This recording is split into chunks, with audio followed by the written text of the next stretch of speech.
Jantung sakit, ada spesialisnya, ya. Kalau kita sakit jantung, berarti datang ke dokter spesialis jantung. Kalau kita sakit mata, maka datang ke dokter sakit mata. Tenggorokan sakit, datang ke dokter. Perut sakit, datang ke dokter. Tangan sakit, datang ke dokter. Semuanya yang sakit punya dokter spesialisnya dan punya obatnya. Sakit perut ada dokternya, ada obatnya. Sakit kepala ada dokternya, ada obatnya. Sakit kaki ada dokternya, ada obatnya.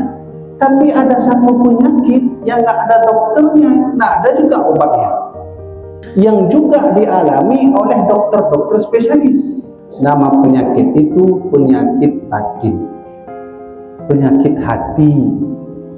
Namanya penyakit hati, dan minta dokter dino dokter spesialis penyakit batin, nah